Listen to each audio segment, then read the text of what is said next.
आवाज आ रही है बेटा?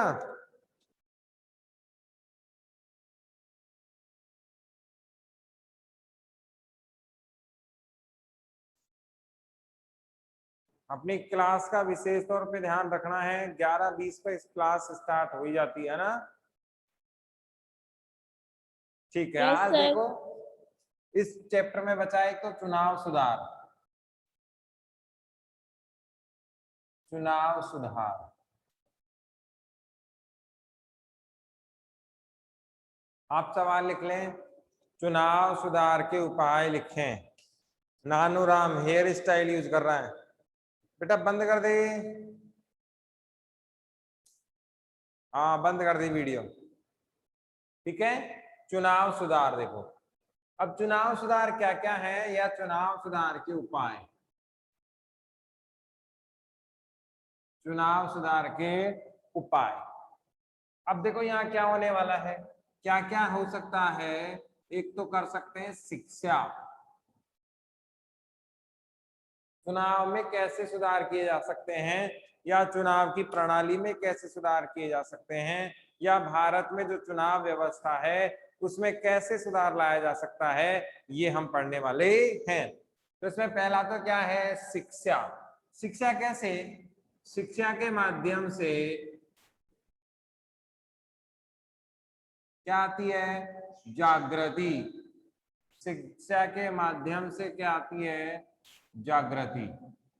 जागृति मान लो, जागरूकता मान लो, अवेयरनेस, है ना, कुछ भी हम पर कह सकते हैं। तो इससे क्या होगा कि व्यक्ति सही और गलत का फैसला कर पाएगा कि कौन सही है और कौन गलत है। इसका फैसला कौन कर पाएगा, व्यक्ति कर पाएगा। क्यों, क्योंकि लोकतंत्र में हमारे यहाँ क्या है, लोकतंत्र, और लोकतंत्र में क्या होता है, चुनाव। चुनाव में कितने पक्ष हो सकते हैं, 2 पक्ष या 2 से ज्यादा।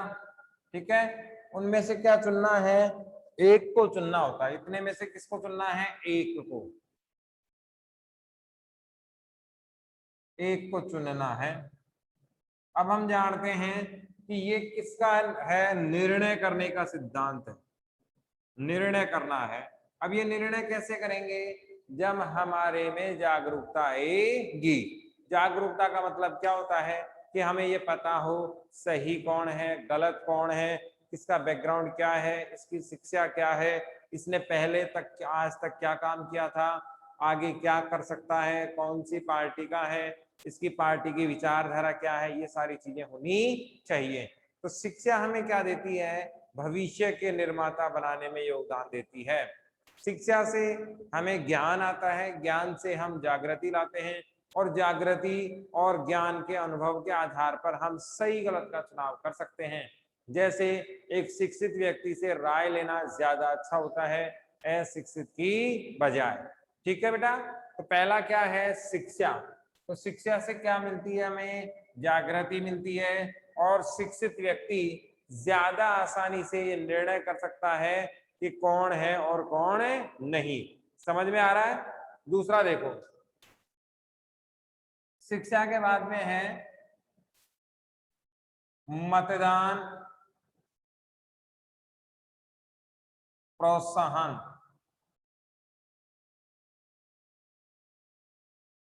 मतदान प्रोत्साहन, प्रोत्साहन का मतलब होता है मोटिवेशन करना, उत्साह करना, है ना, कि सबको जागृति पैदा की जाए कि भाई आपको वोट देना है।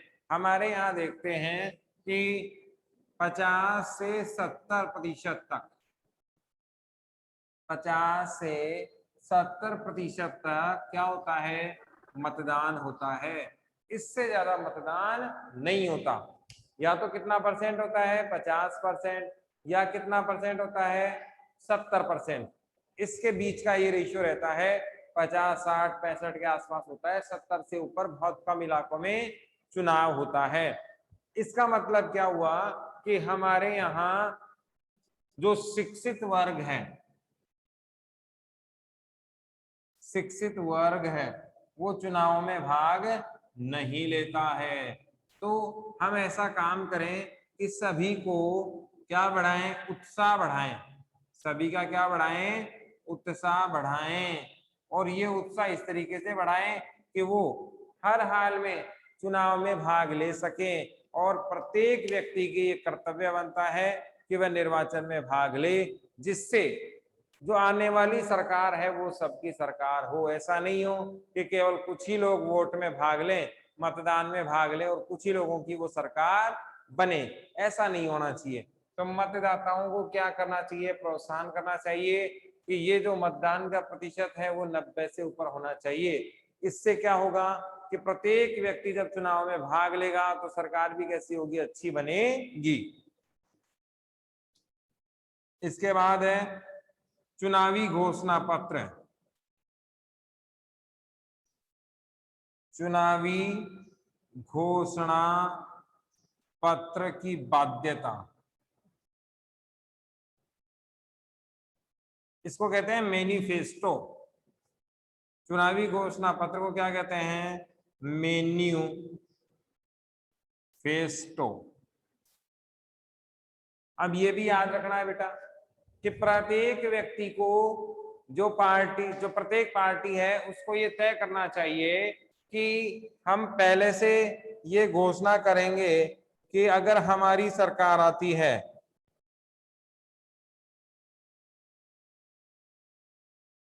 हम पहले से ये घोषणा करेंगे कि यदि हमारी सरकार आती है तो हम ये पहले से ही निश्चित कर देंगे कि ये काम हम करने वाले हैं। इसीलिए किसी भी नागरिक को घबराने की आवश्यकता नहीं है। अगर ये घोषणा पत्र क्या कर दिया जाए, बाध्य कर दिया जाए, क्या कर दिया जाए, बाध्य कर दिया जाए, बाध्यकारी कर दिया जाए या अनिवार्य कर दिया जाए, तो फिर कहीं कोई दिक्कत नहीं आएगी। क्या कर दिया जाए, अनिवार्य कर दिया जाए। आपने देखा होगा बहुत सारे नेता क्या करते हैं, वादे कर देते हैं, हम आएंगे ऐसा कर देंगे, हम आएंगे ऐसा कर देंगे, और जब चुनाव हो जाते हैं तब वो कुछ भी नहीं करते हैं। क्यों, उनका उद्देश्य है केवल और केवल केवल चुनाव जीतना। जब वो चुनाव जीत लेते हैं तो उन्हें किसी से कोई मतलब नहीं होता। तो इसका मतलब क्या हुआ कि चुनावी घोषणा पत्र की जो बाध्यता है वो अनिवार्य होनी चाहिए। हर हाल में चुनाव में जो घोषणा की है वो पूरी होनी चाहिए। इससे क्या होगा, जनता का विश्वास बढ़ेगा, जनता आसानी से मददगार बनेगी, मतदान में भाग लेगी और चुनाव को सार्थक बनाएगी। फिर देखो, अपराधियों पर रोक। क्या हो सकता है अगला, अपराधियों पर रोक। ठीक है, एक याद रखना, M.N. वोहरा। आपके सिलेबस में तो नहीं है ये, है ना, लेकिन फिर भी याद रखना, काम का सवाल है, आगे जाके काम आएगा। एक व्यक्ति हैं M.N. वोहरा, उनके नाम से एक समिति बनी थी। इस समिति का काम है राजनीति में अपराधियों को बाहर निकालना या राजनीति में अपराधी तत्व को कैसे रोका जाए। ये बात कौन सी समिति ने कही, M.N. वोहरा समिति ने कही। तो अपने को अब याद हो गया होगा कि यदि सवाल कभी पूछा जाए, इसमें तो नहीं आएगा, बड़े लेवल का सवाल है ये, कि M.N. वोहरा समिति किससे संबंधित है, तो ये भी किससे संबंधित है, अपराधियों से ही संबंधित है। 12th क्लास में फर्स्ट ईयर में कहीं ना कहीं सवाल आएगा, आपको ध्यान में रखना है। देखो अब क्या है कि अपराधी प्रवृत्ति के लोग, ऐसे लोग जो जन्मजात अपराध में लिप्त होते हैं, इनका एकमात्र उद्देश्य है समाज में भय व्याप्त करना। क्या करना है, भय। समाज में क्या उत्पन्न करना, भय उत्पन्न करना। भय उत्पन्न करने से क्या होगा, लोग बाग डरेंगे, और लोग बाग डरेंगे तो डर कर क्या करेंगे, मतदान करेंगे। मतदान किनको करेंगे, अपराधियों को। और अपराधी कहाँ जाएंगे, सरकार में आ जाएंगे। कहाँ जाएंगे, सरकार में। और इससे क्या हो जाएगी, अराजकता फैल जाएगी। आपने फिल्मों में जो देखा वो यही देखा कि लोग किस प्रकार के होते हैं, अपराधी प्रवृत्ति के होते हैं। ये क्या करते हैं, जनता को डराते धमकाते हैं और फिर मतदान में भाग लेने को कहते हैं कि भाई जीना है तो आपको मेरे को वोट करना पड़ेगा, नहीं तो मामला हो जाएगा गड़बड़। ये लोग कौन है, अपराधी हैं। फिर चुनाव में किसको डरा कर आते हैं, जनता को डरा कर आते हैं और क्या बना लेते हैं, सरकार बना लेते हैं। जैसे ये सरकार बनाते हैं तो सारे अपराध मुक्त हो जाते हैं। कैसे, ये सरकार में अपने खिलाफ जो भी केस हैं उनको क्या कर देते हैं, समाप्त कर देते हैं और ऐसा सॉफ्ट कॉर्नर बना लेते हैं जिससे इनको आने वाले भविष्य में दिक्कत नहीं आए। भाई देखो, सरकार ही किनकी बन गई, अपराधियों की, तो ये अपने खिलाफ सजा होने देंगे क्या, मरे नहीं होने दे। इसका मतलब क्या हुआ कि ये अपराधी लोग सरकार में आते ही क्यों हैं, अपना स्वार्थ सिद्ध करने के लिए। सरकार का काम होता है जन सेवा, सरकार का कार्य क्या होता है, जन सेवा। लेकिन ये सेवा किसकी करते हैं, खुद की। इनको जनता से तो कहीं कोई मतलब होता ही नहीं है। फिर देखो आगे, पैसे के या धन के, पैसा या धन का सीमित इस्तेमाल, ये भी बहुत जरूरी है।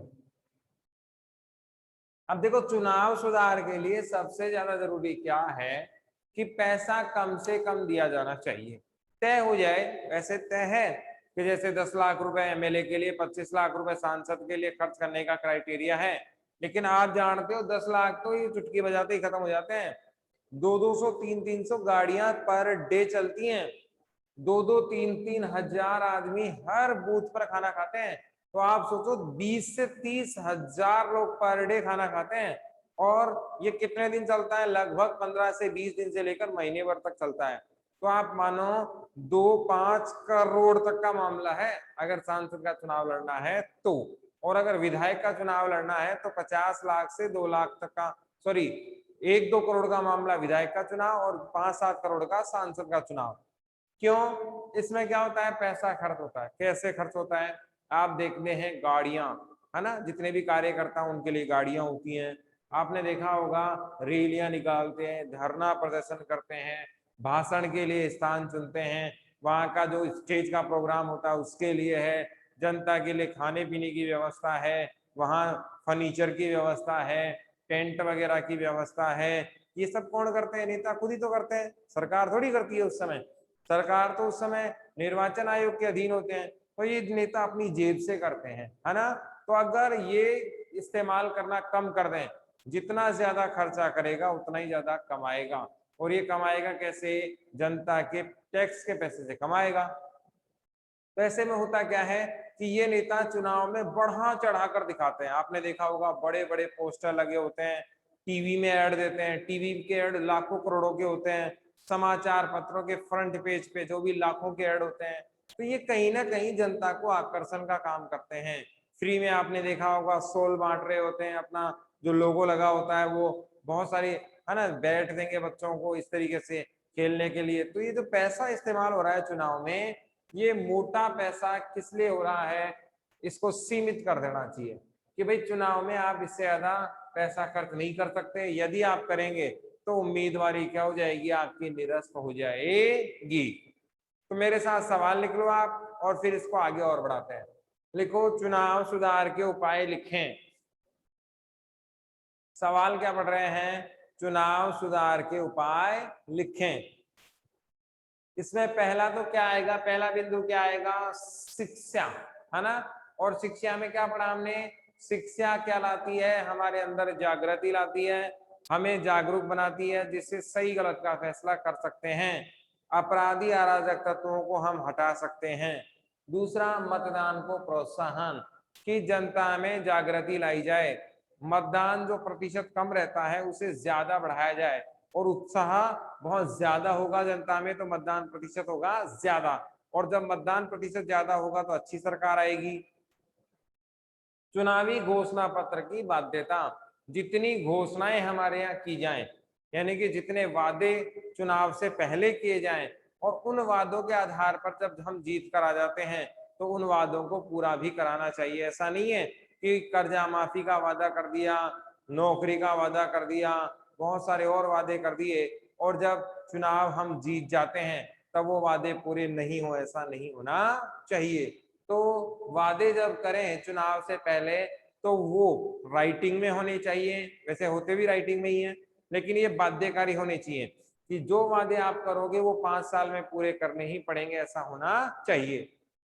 अपराधियों पर रोक, ये बड़ी इंपॉर्टेंट चीज है कि अपराधी लोग चुनाव अगर लड़ने लग गए, देखो कैसा जमाना आ गया, सामान्य लोगों पर अपराधी लोग क्या करेंगे, शासन।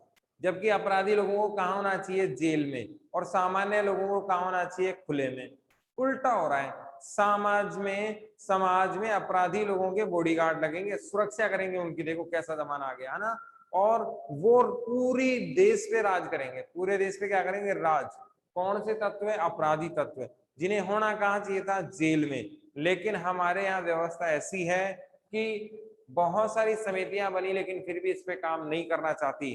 कारण क्या है, लालच। हमारे यहाँ जीता हुआ उम्मीदवार को टिकट दी जाती है ना, और ये नहीं देखते कि वो अपराधी है, कैसा है, किस जाति का है, कुछ नहीं देखते हमारे यहाँ। हमारे यहाँ हर हाल, जाति तो होता ही नहीं आधार, है ना। हमारे यहाँ आप ध्यान रखना, हमारे यहाँ मतदान में जातिवाद प्रभावी जरूर करता है, लेकिन टिकट वितरण में शायद जातिवाद कहीं नजर नहीं आना चाहिए। इसमें देखो क्या होता है कि अपराधी प्रवृत्ति के लोग ज्यादातर मात्रा में सरकार में आ जाते हैं। कारण कि जितने भी हमारे दल हैं, इनका एकमात्र उद्देश्य है हर हाल में जीता उम्मीदवार होना चाहिए। अपराधी प्रवृत्ति का व्यक्ति क्या, भय डराता है, मतदान करवाता है और जीत कर आ जाता है। फिर पैसे का इस्तेमाल, हम जानते हैं पानी की तरह पैसा बहाते हैं ये लोग चुनाव जीतने के लिए, और हर संभव प्रयास करते हैं। तो ऐसे में इनको रोकना चाहिए कि भाई पैसे का जो आप उपयोग कर रहे हैं वो सीमित मात्रा में करेंगे, असीमित मात्रा में नहीं, और उसका रिकॉर्ड भी देना पड़ेगा। ये नियम बना हुआ है, आपको पता होना चाहिए, ये नियम ऑलरेडी है कि जितने भी लोग चुनाव में भाग लेंगे वे पैसे का रिकॉर्ड देंगे। लेकिन इसमें कई शॉर्टकट रास्ते हैं जिससे उम्मीदवार बचकर निकल जाता है, तो ऐसा नहीं होना चाहिए।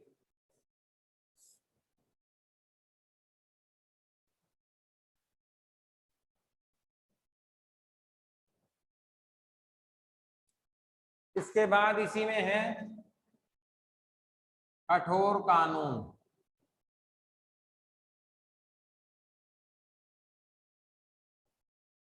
देखो इसमें कानून का भी एक बड़ा रोल है। कैसे, जैसे मान लो नेता ने क्या जीता, चुनाव जीता,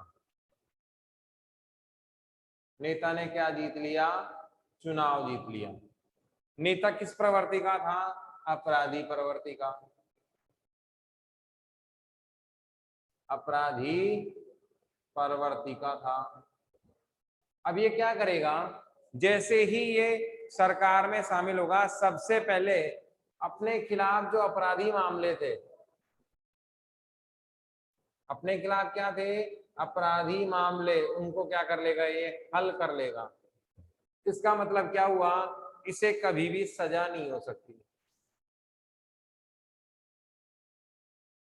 आपने बहुत सारी फिल्मों में देखा होगा कि आज तक भारत में किसी भी नेता को फांसी हुई क्या, नहीं हुई।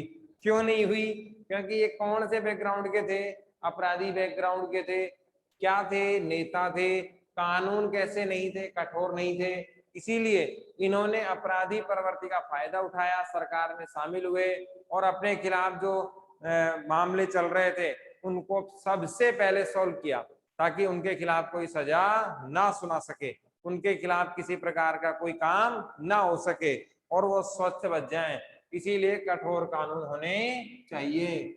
दूसरा बिंदु इसी में देखो, कठोर कानून में, कठोर कानून में क्या होगा कि यदि नेता चुनाव गलत तरीके से जीतता है, ठीक है, तरीका क्या है, गलत, तो ऐसे में उसको क्या होगी, सीधी सजा होगी।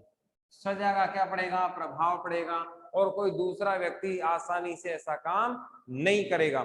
एक बार यदि सजा मिल जाती है किसी काम के लिए तो फिर ऐसा काम दूसरा व्यक्ति कोई नहीं करता है। इसीलिए कठोर कानून व्यवस्था होनी चाहिए।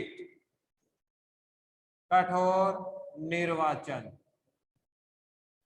निर्वाचन आयोग का सुदृढ़ीकरण या मजबूत, देखो अगर निर्वाचन आयोग भी कमजोर पड़ेगा ना तो मामला होता है गड़बड़, क्योंकि सारा काम करवाने का किसका जिम्मेवारी होती है, निर्वाचन आयोग की होती है। केंद्र के चुनाव सारे कौन करवाता है, केंद्रीय निर्वाचन आयोग। राज्य और पंचायती राज, याद रखना राज्य सरकार के चुनाव भी कौन करवाता है, निर्वाचन आयोग, है ना। राज्य सरकार और राज्य सरकार के स्थानीय जो चुनाव होते हैं वो कौन करवाता है, पंचायती राज वाले राज्य निर्वाचन आयोग करवाता है। तो आपको ये थोड़ा सा ध्यान में रखना है। निर्वाचन आयोग मजबूत होगा तो नियम कैसे बनेंगे, मजबूत, नियम बनेंगे मजबूत, और इससे क्या होगा, स्वच्छ लोकतंत्र होगा। कैसा होगा, स्वच्छ लोकतंत्र होगा, मजबूत लोकतंत्र होगा, कहीं कोई दिक्कत नहीं आएगी। फिर इसमें देखो छोटे क्षेत्र,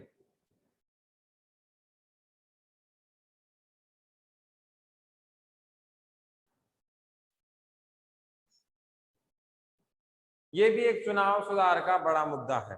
देखो होता क्या है कि हमारे यहाँ निर्वाचन के क्षेत्र क्या हैं, बड़े हैं।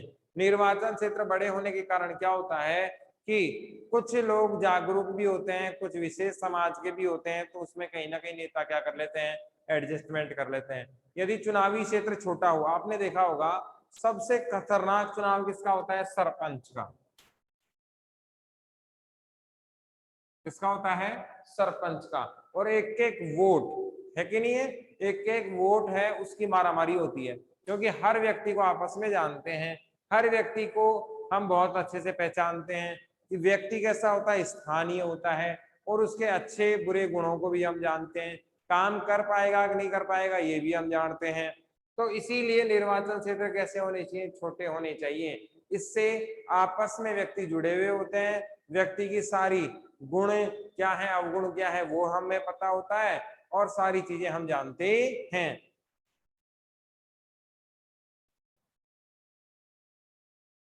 कठोर दलीय व्यवस्था।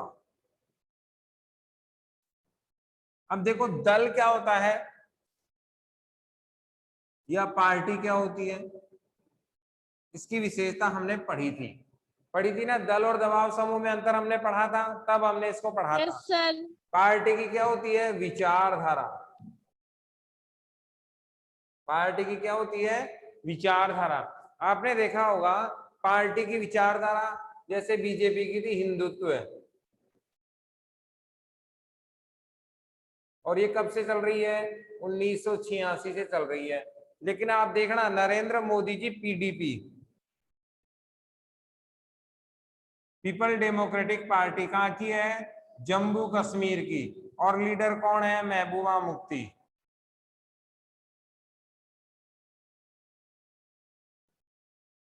कौन लीडर है, महबूबा मुफ्ती। देखो क्या हुआ, पार्टी की क्या होती है, विचारधारा। बीजेपी की विचारधारा कैसी है, हिंदुत्व की। और पूरे चुनाव में मोदी जी ने किसको कोसा, पीडीपी को। कहा चोर है, देशद्रोही है, फलाना ढिमका पता नहीं क्या क्या।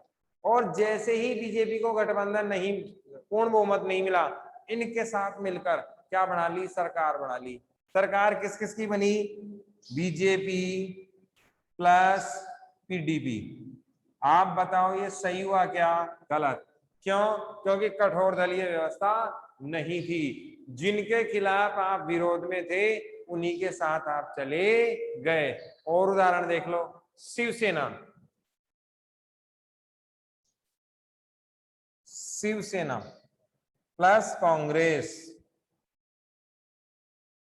इनका गठबंधन भी साधारण गठबंधन नहीं है। शिवसेना ने कभी भी कांग्रेस का पक्ष नहीं लिया और फिर सरकार ही बना ली। तो ये कहीं ना कहीं जनता को नुकसान इसमें होता है।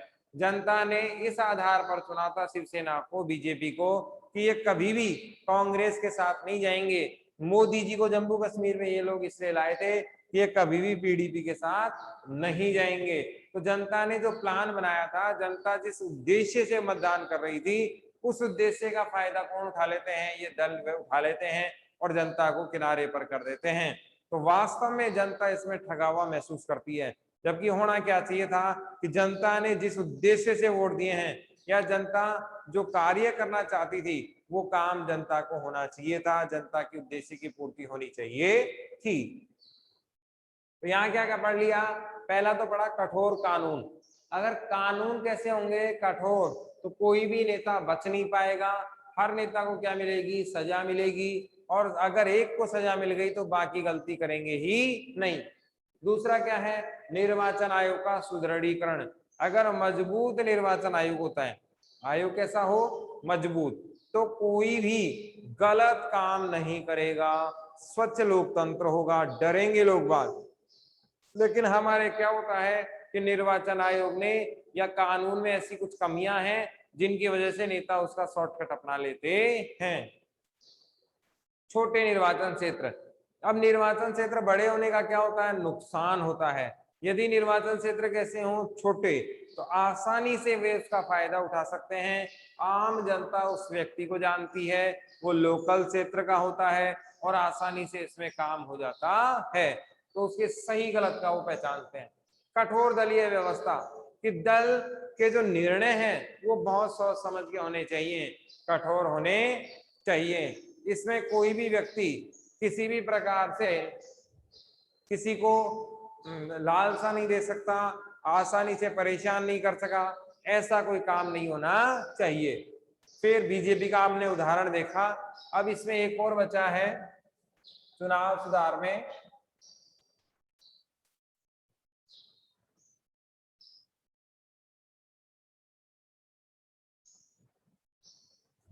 त्वरित न्याय।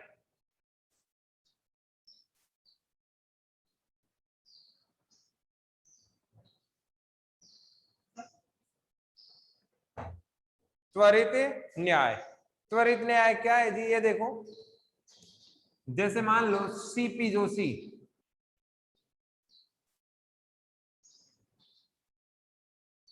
जो क्या है? विधानसभा के अध्यक्ष हैं वर्तमान में, विधानसभा के क्या है? अध्यक्ष हैं। ठीक है। एक उदाहरण और ले लो, इंदिरा गांधी जी। इंदिरा गांधी जी, ये दोनों ही उदाहरण इसके हैं। त्वरित न्याय का मतलब होता है तुरंत न्याय, शीघ्रता से न्याय, शीघ्रता से न्याय क्या कहलाता है?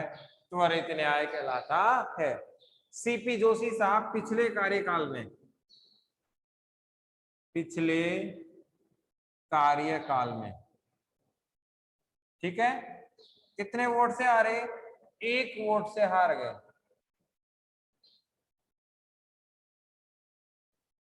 अब आप सोचो, 1 वोट से कोई व्यक्ति हार जाए तो उसको कितनी टेंशन होगी, और वो भी चुनाव किसका? विधायक का, और वो भी कब? जब वो मुख्यमंत्री बनने की स्थिति में हो, या यूं कह सकते हैं कि एक बड़े पावरफुल दृष्टिकोण से वो आने वाले थे, सीएम का दावेदार मामला था। यहां से एक केस चला। केस कितने चला? लगभग 5 साल चला। क्या चला? लगभग 5 साल चला। और 5 साल बाद निर्णय आया कि जोशी जीते थे। क्या निर्णय आया? कि जोशी जीते थे। क्या फायदा इस निर्णय का? कोई फायदा नहीं है। अगर ये निर्णय कब आता? बहुत पहले आता तो ज्यादा अच्छा होता, लेकिन यहां ऐसा हुआ ही नहीं। दूसरा देखो, इंदिरा गांधी जी 1971 में इन्होंने क्या जीत लिया? चुनाव जीत लिया राजनारायण के खिलाफ। जब चुनाव जीता तो यहां सवाल उठा कि इन्होंने सरकारी संसाधनों का दुरुपयोग किया है। संसाधनों का क्या किया है? दुरुपयोग किया है। कौन से संसाधनों का? सरकारी संसाधनों का। ये मामला आगे बढ़ा, आगे बढ़ के मामला कहां चला गया? कोर्ट में। मामला कहां चला गया? कोर्ट में।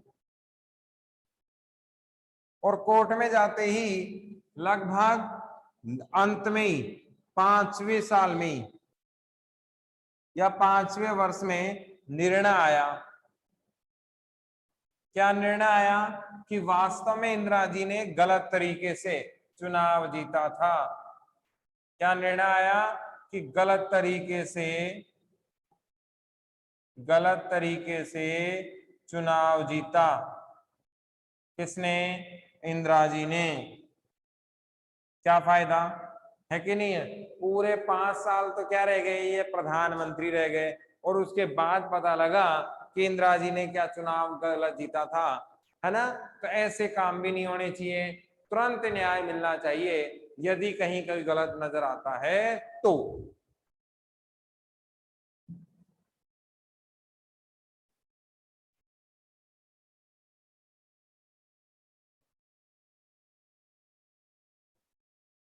अगला देखो, भ्रष्टाचार पर रोक।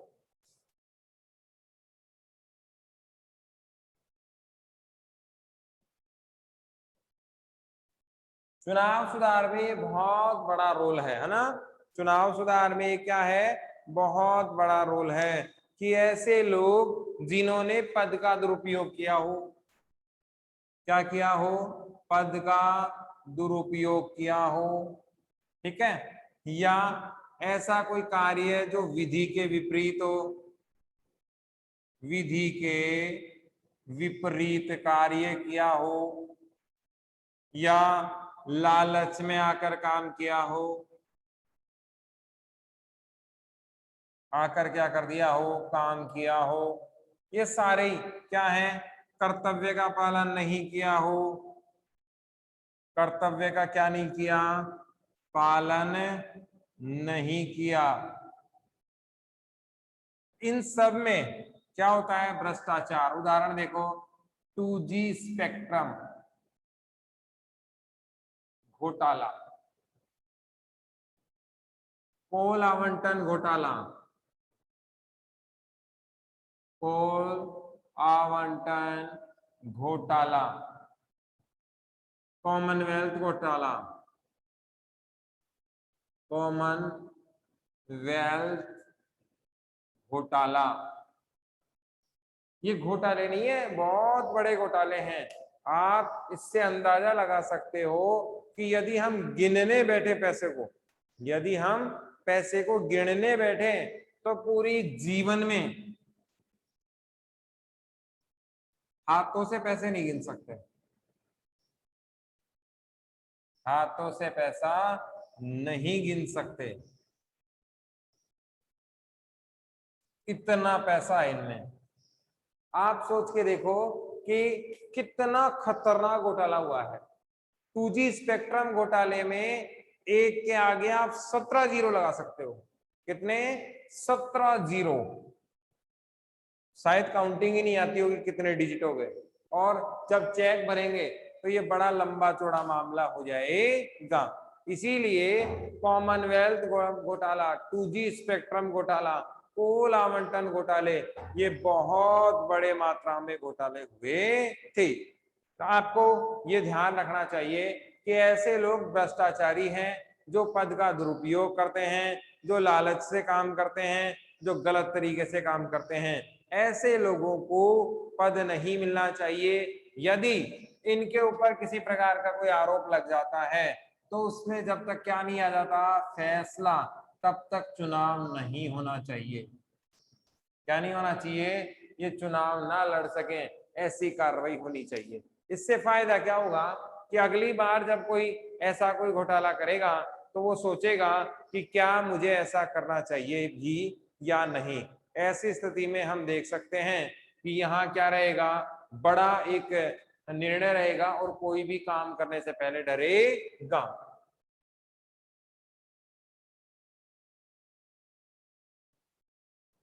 इसका अंतिम बिंदु है नैतिकता।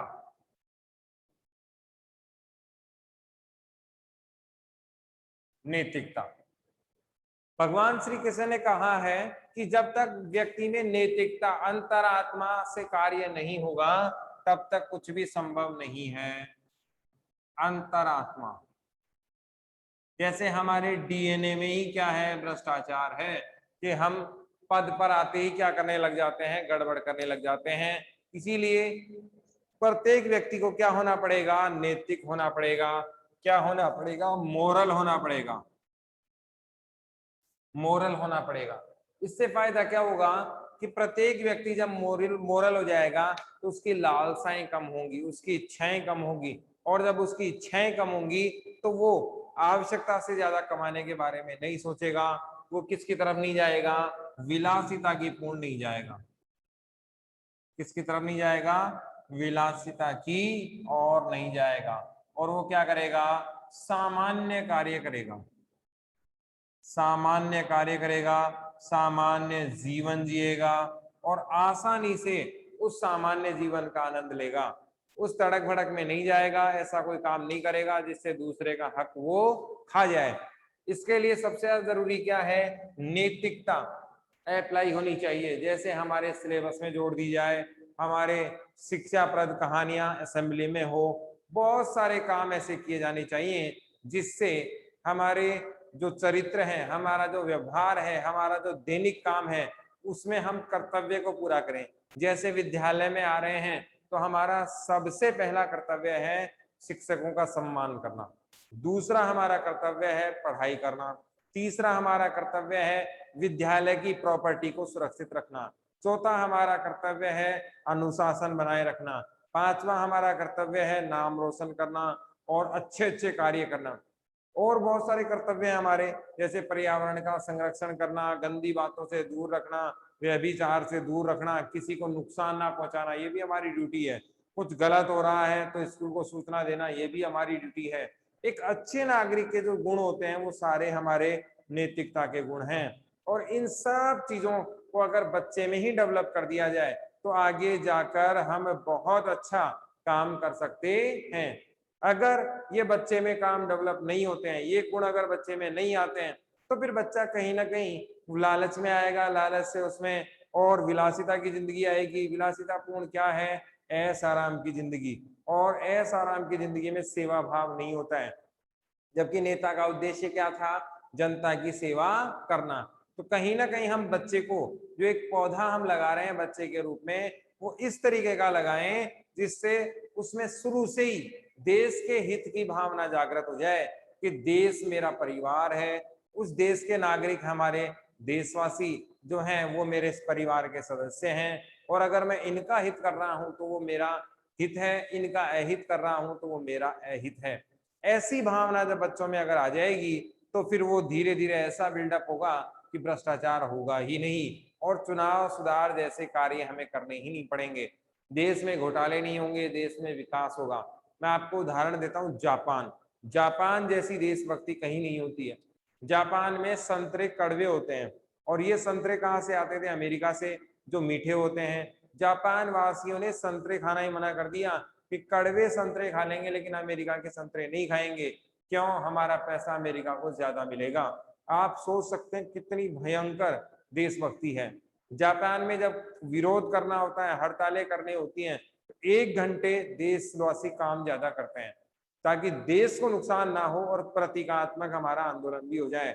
जबकि हमारे यहाँ क्या होता है, हड़ताल होती है तो कार्यालय बंद होते हैं और देश को बहुत ज्यादा नुकसान होता है। तो नैतिकता का पाठ हमें पढ़ना चाहिए। ठीक है बेटा, कोई सवाल पूछना है? No sir. ठीक है, टाइम हो गया क्लास का। Okay sir. Thank you.